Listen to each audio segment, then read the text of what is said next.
al-ghaid, akan tapi ghaid ini adalah aku maksudkan al-makan al-munkhafid.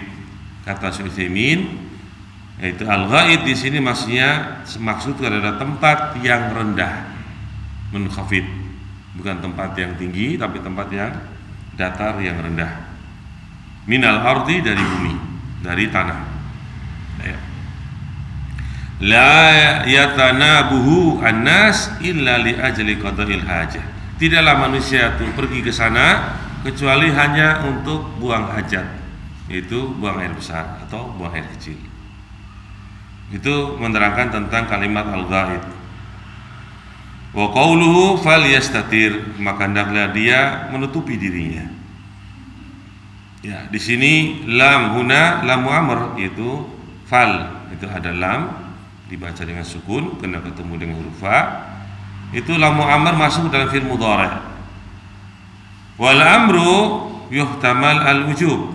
Perintah di sini itu bisa membawa kepada makna wajib hukumnya. Wa yuhtamal al-istihbab, bisa juga dibawa makna sunat hukumnya. Perintah menutupi diri ketika dia sedang buang air besar itu bisa bermakna wajib, bisa bermakna apa? Sunnah. Baik. Kemudian perkara yang berkaitan di sini yaitu beberapa faedah. Faedah yang pertama, al-isyara ila ananas fi ma sabaqa yaqduna hawaijahum fil amakinil bariyah. Memberikan isyarat kepada kita bahwa manusia pada apa yang telah berlalu, yaitu di zaman dahulu, mereka menunaikan keperluan-keperluan mereka, itu buang hajat tadi, di tempat-tempat al-bariyah, tempat-tempat yang luas di bumi ini.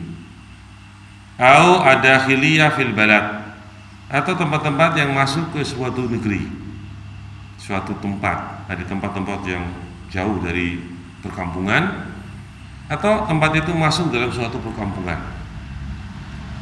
Lakin bisyarat, akan tetapi dengan syarat antakuna munkhafidhah mutmainnah. Tapi dengan syarat tempat itu harus tempat yang rendah, yang datar, dan tempat itu tenang, jauh dari manusia. Itu syaratnya. Boleh. Kalau sekarang mau dilaksanakan silakan. Tapi kayaknya kalau di tempat kita ini susah ya. Tiba-tiba muncul manusia nanti. Antum menganggap tempat itu sepi, tiba-tiba muncul manusia di belakang jenengan. Manusia terlalu banyak kan, artinya penduduknya saking padatnya, jadi susah. Kalau penduduknya jarang itu bisa jadi ya. Penduduknya Indonesia ini padat, Jawa lagi. Yang kedua, wujub al-istitar, wajibnya, berarti hukumnya wajib untuk menutupi diri alaman atal ghaid, atas orang yang mendatangi tempat buang air besar tadi. Li'anna hadza dhahirul amr, karena ini dhahir dari perintah, hukum asalnya wajib.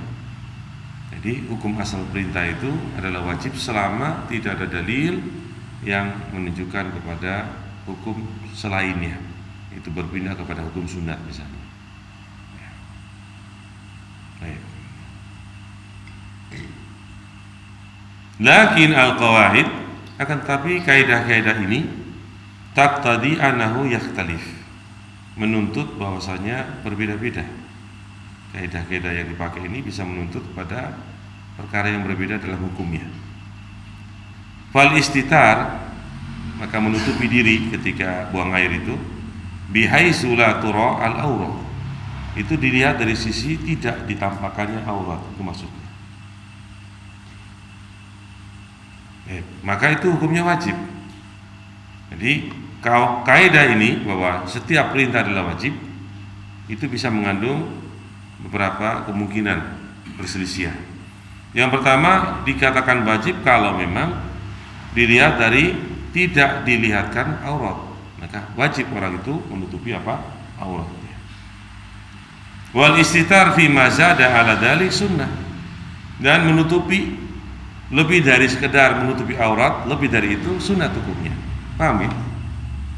Jadi menutupi aurat itu hukumnya wajib. Lebih dari itu, menutupi mungkin sampai kepalanya atau sampai bagian-bagian yang bukan aurat ditutupi gitu, itu hukumnya sunat saja, bukan perkara yang wajib. Jadi yang wajib itu adalah untuk menutupi aurat. Baik. Aurat laki-laki mana sampai mana?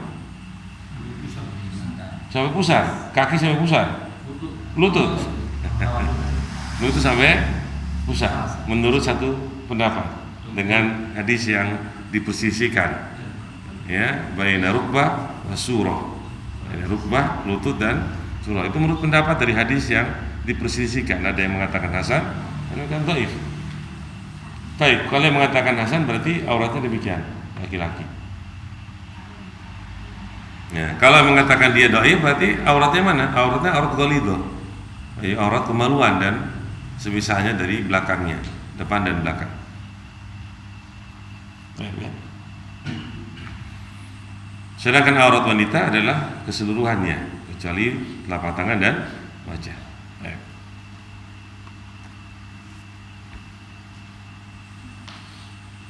Kemudian wal hikmah minal amr bisatril aurah, hikmah dari perintah menutupi aurat, annahu muharramun kama sabab, bahwa itu perkara yang apa?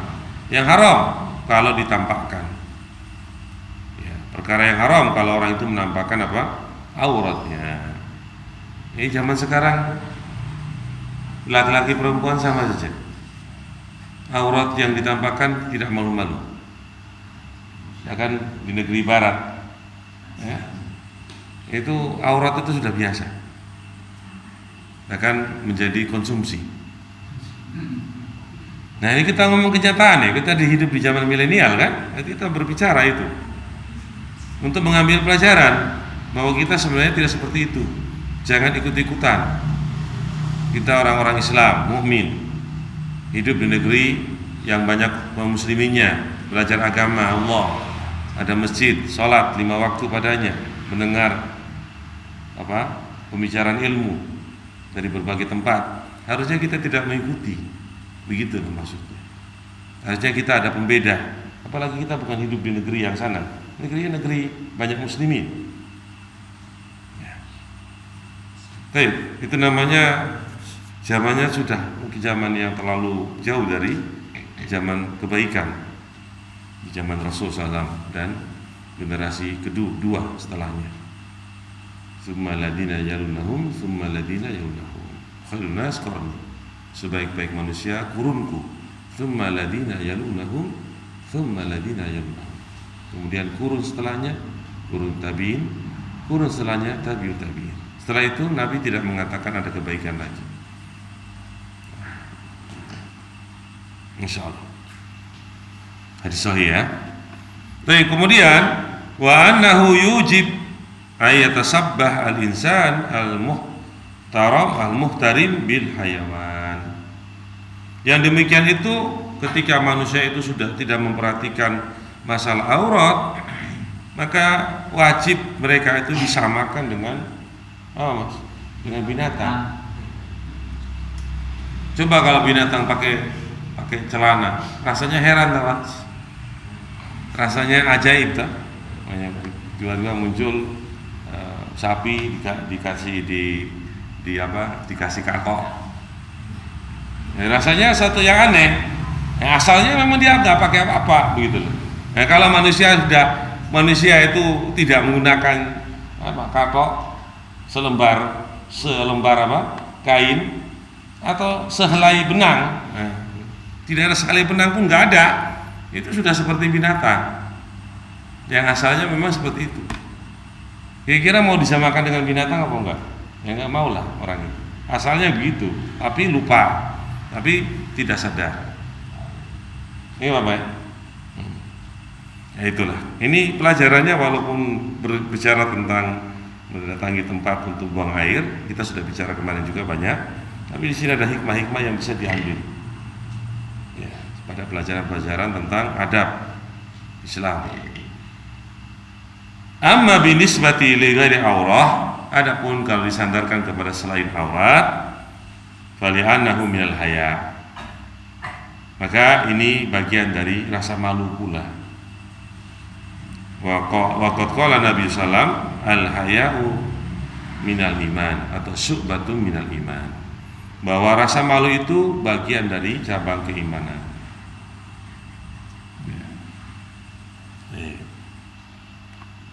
Makanya orang kalau nggak malu ya sudah seperti itu. Baik. Fikum. Alhamdulillah min dzalik. Tapi kita masuk hadis berikutnya, kan hadisnya pendek dan kita telah membahasnya sebelumnya sehingga faedahnya tidak banyak. Qala rahimahullah wa anha, dari Aisyah pula radhiyallahu anha, anna Nabiyya sallallahu alaihi wasallam kana idza kharaja minal ghaid qala ghufranaka. Dahulu apabila Nabi SAW itu keluar dari tempat buang air besar atau air kecil, beliau membaca doa ghufranaka, ampunanmu. Ghufranaka, ampunanmu. Ya, tentunya kalimat ini ada yang tidak diucapkan oleh Nabi. Itu dalam bahasa Arab disebut dengan takdir. Seperti kita, ampunanmu, ya Allah aku minta ampunanmu. Itu maksudnya begitu. Itu kalimat lengkapnya, inni as'aluka ghufranaka. Sungguhnya aku minta kepadamu apa? Ampunanmu. Itu kalimat itu dihilangkan, disingkat menjadi apa? Ghufranaka. Akhrajahul khamsah, dikeluarkan oleh imam yang 5, wa sahahu Abu Hatim wal Hakim, dan disahihkan oleh Abu Hatim dan juga al-Imam Al-Hakim rahimahullah taala. Baik. Hadisnya sahih. Baik.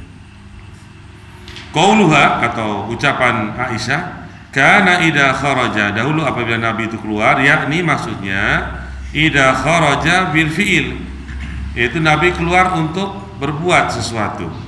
Yaqul inda khurujihi, maka dia ketika ingin hendak ya keluarnya dari apa? Dari WC, ghufranaka, mengucapkan doa apa? Ghufranaka. Masuknya apa? Sudah lewat kemarin. Allahumma inni a'udzubika minal khubusi wal khaba'is. Ditafsirkan minal khubusi wal khaba'is. Ya, dua tafsiran. Ya, yang insyaallah yang dekat pada tafsiran yang benar, minal khubusi wal khaba'is, khubusi syaitan laki-laki, wal khaba'is syaitan perempuan. Itu yang paling dekat penafsirannya. Baik. Bagaimana yang telah berlalu? Kemudian Ghufranun itu masdar. Masdar itu seperti kalimat yang lain timbangannya rujahan. Ghufranun, rujahanun, sama timbangannya. Dari kalimat rojaha. Atau sukronun, dari kalimat sakaro. Ya, itu hanya timbangan-timbangan yang semisal kalimat itu ditimbang dengan kalimat yang lain masuk dalam timbangan fiil, ya, wazannya. Wa huwa mansubun bi amil mahdhuf takdiruhu, dia dibaca dengan mansub. Mansub itu artinya dibaca ghufrana. Nah, itu ghufrana itu mansub, walamatu nasbihi fathah. Ghufrana wa huwa mudhaf.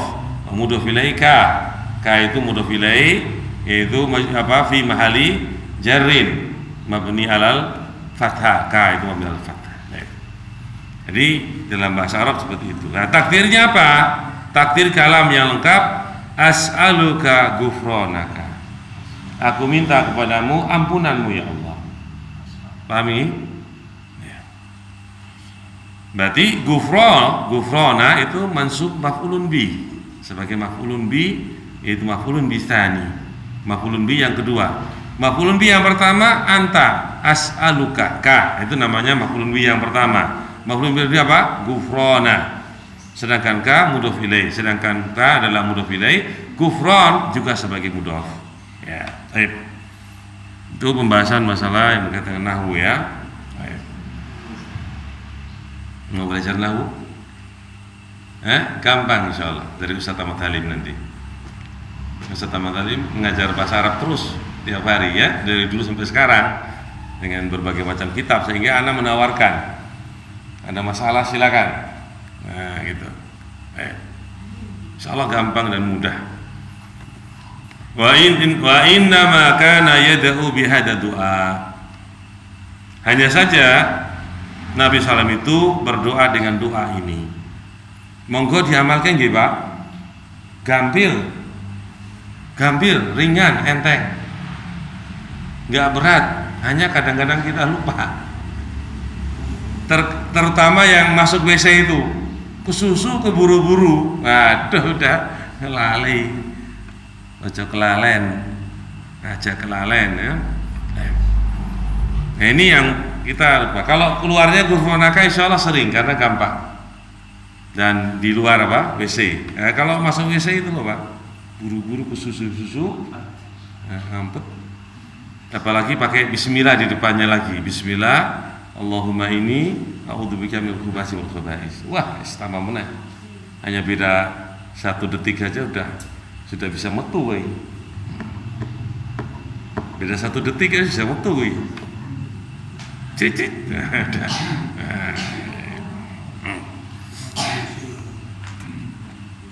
Berikutnya kita masuk. Qila dikatakan li'annahu fi hali qadal haja la yadhkurullah. Ada yang mengatakan begini, ketika dalam kondisi membuang hajat itu tidak boleh, Nabi itu tidak menyebut nama Allah, tidak berzikir maksudnya. Fastaghfara, maka beristighfar. Min ajli annahu imtana an dzikrillahi fi hadil hal. Karena Nabi itu, karena sebab alasannya dia tercegah dari mengingat Allah dalam keadaan buang hajat.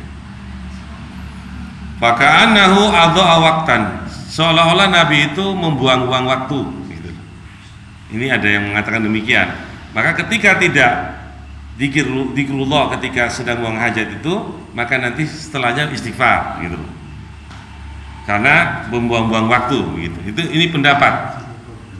Ya. An umrihi atsamin, membuang-buang waktu dari umurnya yang berharga. Fastaghfirillah lidzalik, maka hendaklah dia beristighfar setelah itu. Itu maksudnya apa?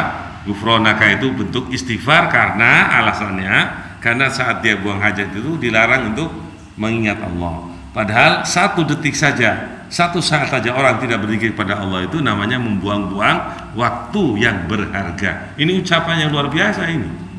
Aslinya tuh alasannya itu begitu. Apakah alasan itu tepat? Kita lihat dulu. Wa fi hadza at-ta'lil nadhar, kalau alasannya ini tidak, kata Ibnu Utsaimin tidak. Ghufranakanya ucapan Nabi ketika keluar dari WC itu bukan karena sebab Nabi itu tercegah dari apa? Mengucapkan zikrullah ketika buang air besar. Memang dilarang oleh Allah Subhanahu wa taala. Kemudian itu bukan sebagai suatu dosa, bukan. Tidak berzikir pada Allah ketika buang air besar itu atau air kecil itu bukan dosa. Sehingga harus dengan apa? Istighfar alasannya. Nah, ini taklilnya terjadi pembahasan itu, Mas. Paham nggih? Nah, li'annahu idalam lam yadhkurillah fi hadzal makan fa huwa mumtasilun muttabi'un. Karena apabila Nabi itu tidak berzikir ketika buang air besar atau buang air kecil, itu dalam rangka mengikuti larangan dari Allah Subhanahu wa taala. Orang yang mengikuti larangan itu artinya tidak melanggar larangan, juga termasuk apa? Zikrullah, mengingat larangan Allah gitu loh. Jadi alasan itu enggak tepat. Jadi karena ghufranaka itu karena sebab tidak sempat mengingat Allah ketika apa?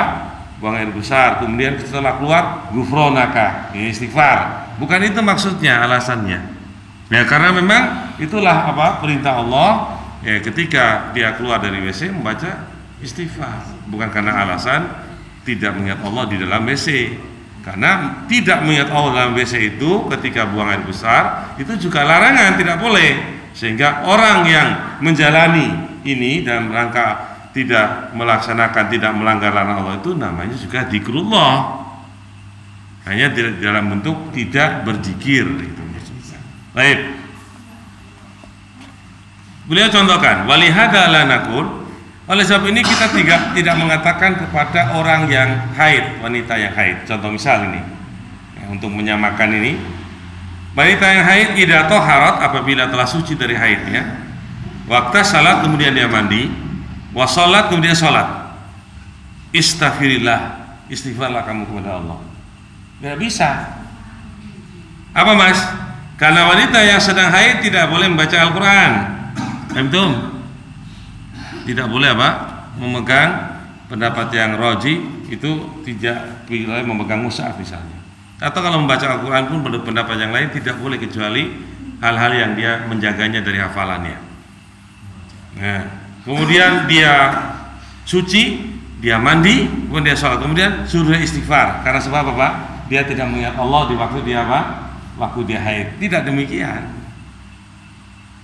Itu maksudnya. Atau ya, li'anna imtina'aha anisalah bi amrillah, karena dia tercegah dari sholat ketika dia haid itu karena larangan dari Allah, agar dia itu tidak sholat di waktu apa? Haid, sehingga dia melaksanakan awas larangan Allah Subhanahu wa taala. Fahimtum? Ya, Masya Allah.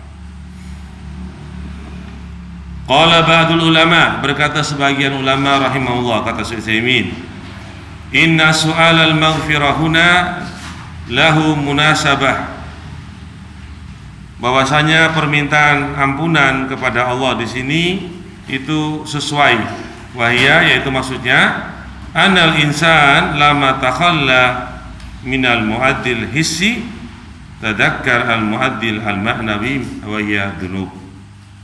Karena sungguhnya seorang itu apabila dia bersendirian di dalam WC tadi, dari perkara-perkara yang membawa dia untuk perkara yang bisa dilihat, dibawa kepada perkara yang maknawi, itu adalah dzunub, dosa. Sehingga dengan perkara mengingat dosa itu justru orang itu apa? Beristighfar. Ya. Fa inna hamla dzunub asyaddu min hamli dha'id wal baul. Karena orang yang membawa dosa itu lebih keras, lebih sangat daripada orang itu apa? Menahan perkara yang berkaitan dengan dha'id atau perkara yang berkaitan dengan buang air besar atau air kecil. Fatadakkar ina'idin dunub, maka saat itu dia mengingat dosa-dosanya, was'alallaha, kemudian dia minta kepada Allah ayaghfiralahu, untuk mengampuninya. Wa hadha huwa sahih, inilah yang benar. Ghufranaka, ya, intinya banyak istighfar. Ya, banyak istighfar. Ya. Jadi sampai keluar dari WC saja Pak, ghufranaka, ampunan ya Allah. Min fawaid hadal hadis, beberapa faedah di sini. Yang pertama, al insan idza kharaja minal khala aw minal ghaid falyakul ghufranaka ittiba'an sunnah li sunnati Nabi sallallahu alaihi wasallam. Seorang apabila keluar dari WC atau kamar mandi, maka hendaklah dia mengucapkan ghufranaka. Ini sebagai ikutan kepada sunnah Nabi sallallahu alaihi wasallam.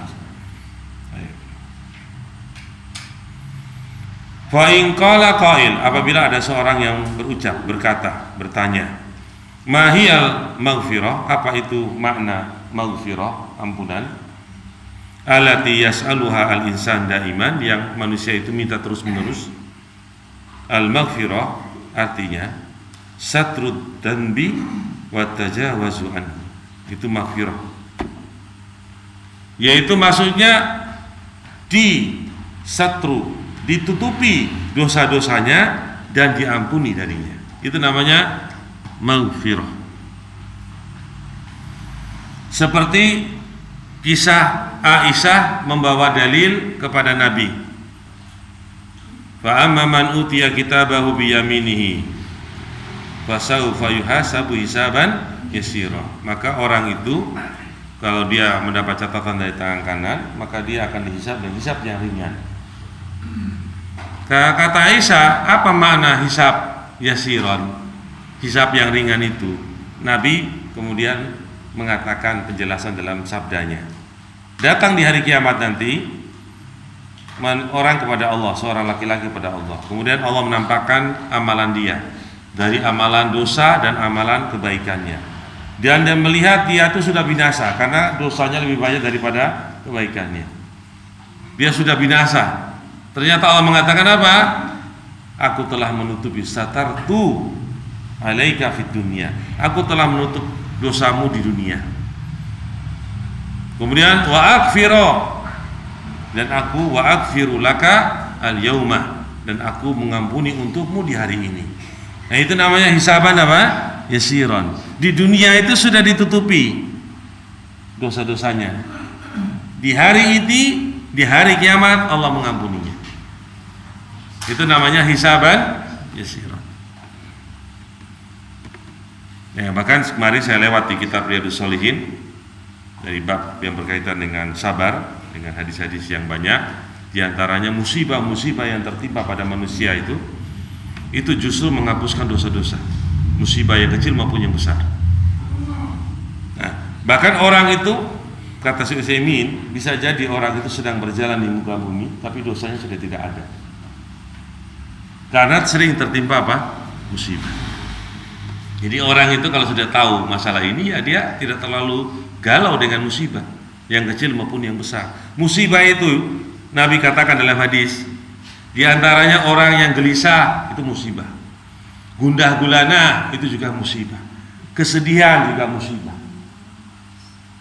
sampai tertusuk duri pun musibah. Ya sama, apalagi paku, duri aja apalagi paku.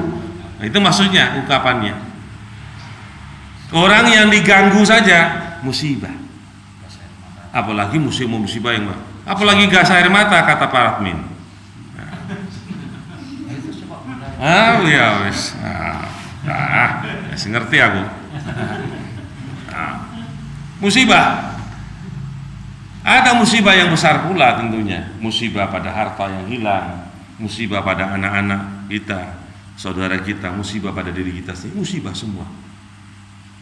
Nah, orang yang tersering tertimpa musibah-musibah ini boleh jadi, kata Syekh Utsaimin berdasarkan hadis, itu apa? Diampuni dosa-dosanya. Boleh jadi dia sedang berjalan di muka bumi tapi dia tidak memiliki dosa. Paham dong? Karena tadi hadis yang bersalah, bahwa aku telah menutup engkau di dunia.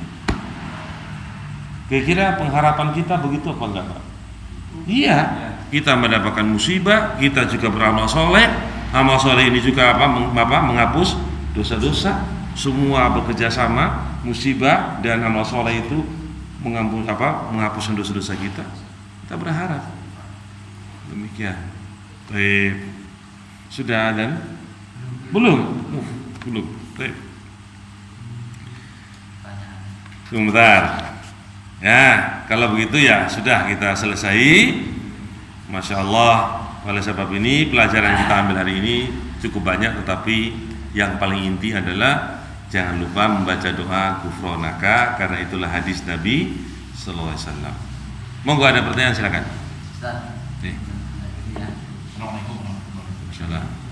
Ini yang Ustaz untuk mau kamar mandi karena sudah selesai buang hajatnya, kemudian kita berwudu di kamar mandi. Yeah. Tidak mengapa. Tidak ada syarat tidak sahnya orang berwudu di kamar mandi, tapi yang menjadi pembahasan adalah jangan sampai kita terkena najis.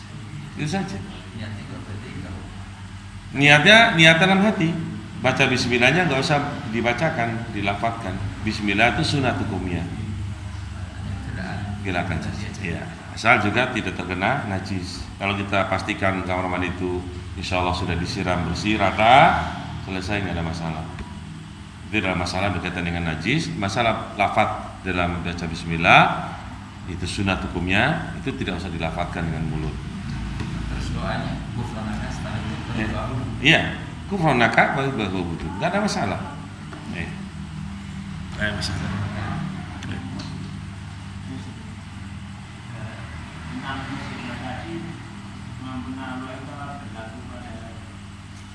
Manusia apabila dia tertimpa musibah itu dia tidak berdoa apa? Iya, itu hadisnya umum, bahkan hadisnya itu umum dan itu dibahas oleh para ulama. Setiap muslim, setiap mukmin yang tertimpa musibah otomatis dia diampuni dosanya. Kalau dia bersabar, dia dapat pahala dari sabar tersebut. Paham ya? Tambah pahala, karena kesabaran itu adalah kebaikan, bentuk kebaikan. Seorang muslim yang tertimpa musibah langsung diampuni dosanya. Tapi kalau musibah itu fatal, langsung innalillahi wa inna ilaihi raji'un. Ya sudah diampuni dosanya, dia meninggal, selesai. Bukan artinya dia meninggal itu diampuni dosanya, ya meninggal, innalillahi wa inna ilaihi raji'un, sudah selesai. Dosa diampuni.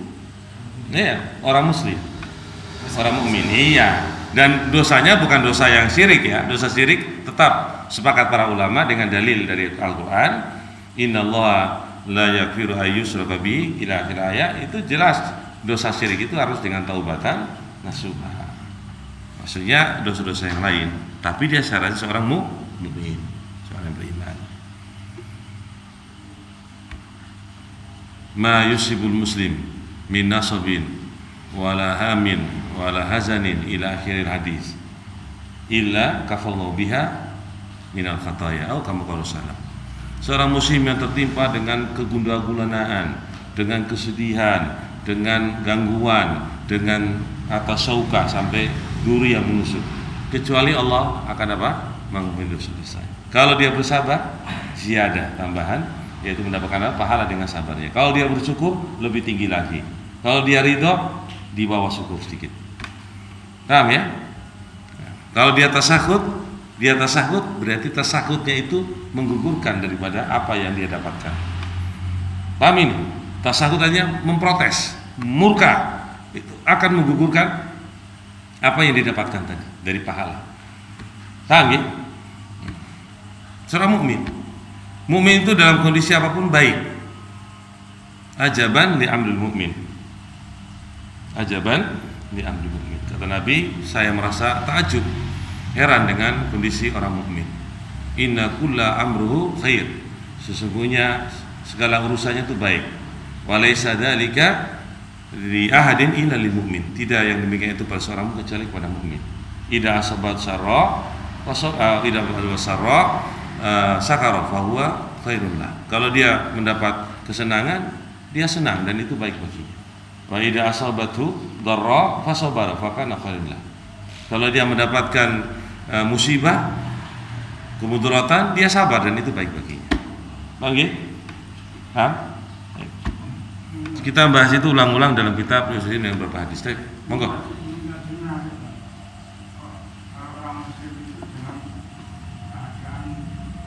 Baik. Nah, terus gimana kalau apakah termasuk berbuat dosa itu tetap dalam keadaan baik contohnya ya masih walaupun orang masih sering menipu masih KKN gitu. Ya, dia baik dalam dasar keimanannya. Orang mukmin itu baik dalam dasar keimanannya. Dasar keimanannya masih mukmin. Dan itulah nanti modal utama untuk dihapus dosa-dosanya tadi. Selama dia tidak berusaha berbuat dosa syirik. Kalau dosa syirik dia kemusyrikan namanya, bukan mukmin lagi.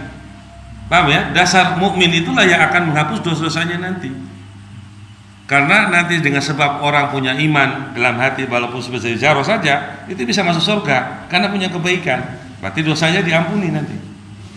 Hanya kapan dosa diampuni itu adalah hak Allah karena berdasarkan kebijakan atau kebijaksanaan atau bijaksana ya Allah. Mahal hakimnya Allah Subhanahu wa taala terhadap makhluk-makhluknya. Ya, dasar keimanan. Ya.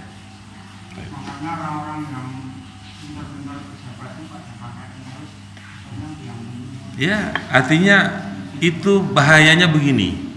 Betul, kita ngomong secara ringkas, tapi bahayanya orang yang selalu berbuat kesalahan dan dia anggap remeh, justru bisa dia itu menjadi kafir. Karena menganggap remeh sesuatu yang dilarang oleh Allah. Itu nanti maksudnya kepada pembatal-pembatal keislaman.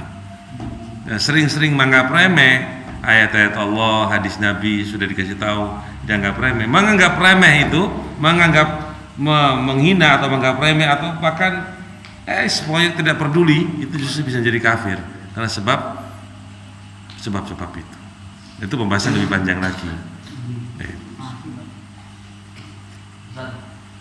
Hukumnya minuman keras, tapi kalau kita dipaksa sama teman gimana? Paksa teman. Taib. Maksudnya dosanya sama kayak orang minum apa? Sekarang saya mau menjawab paksaan dulu, yang paksanya dulu, bukan langsung hukumnya. Sekarang mulai paksanya dulu. Sekarang yang disebut dengan terpaksa itu ada kaidahnya. Dalam Islam tuh punya kaidah-kaidah. Orang disebut terpaksa itu ada kaidahnya. Maksudnya dipaksa. Sebentar, ini paksa, ini kalimat paksa dulu nih. Syaratnya dikatakan orang itu terpaksa, misalnya panjenengan terpaksa, dipaksa oleh teman. Syarat dikatakan panjenengan terpaksa itu ada kaidahnya. Nah, ukurannya pertama, orang yang memaksa itu, orang itu akan melaksanakan apa yang dia paksakan pada kamu. Ini diancam. Nah, ancaman itu kan mesti dia ancaman dia, entah ancamannya kecil atau besar, dia akan melaksanakannya, mampu. Yang kedua, orang yang mengancam itu lebih kuat dari orang yang diancam. Yang ketiga, ya, orang itu memiliki kekuasaan, kemampuan untuk melaksanakan ancaman tadi. Jadi bukan gertak sambal istilahnya. Ini betul-betul dia akan laksanakan kalau kamu tidak menurutinya. Itu baru dikatakan orang yang dipaksa itu terpaksa. Dan orang yang terpaksa itu punya hukum-hukum yang berlaku padanya dalam Islam. Artinya apa? Dia tidak dikena dosa kalau dia terpaksa. Nah, tapi tadi saya tanya, koncomu karo kowe iki siapa yang lebih kuat? Kuat mana? Kira-kira kamu bisa melawan orang? Masalah kita rombongan gini loh. Nah, rombongan. Podo, dia mengancam apa? Ya suruh minum tadi. Oh, bukan paksa, itu bukan paksa namanya itu. Itu bukan paksa. Kan ini semua. Nah, itu nah. Minum semua pada minum, Ya. minum. Ya, itu bukan paksa namanya. Itu dakwah namanya. Itu dakwah kepada kejelekan, itu bukan paksa itu. Dakwah itu sama seperti orang lagi sholat ini mirip dibalik. Orang lagi sholat semuanya, ada orang gak sholat. Mas, sholat. Ini orang semuanya sholat, kamu sholat. Nah, itu dakwah namanya, sama dibalik. Mas, orang lagi minum semuanya, kamu gak minum. Batinnya yang kena. Oh, enggak itu. Sholat kok, kamu gak sholat. Waduh. Tidak ada tidak ada kepaksaan di situ tadi. Lihat, itu tidak ada paksaannya. Itu namanya dakwah syaitan, berkumpul untuk mendakwah. Dosa.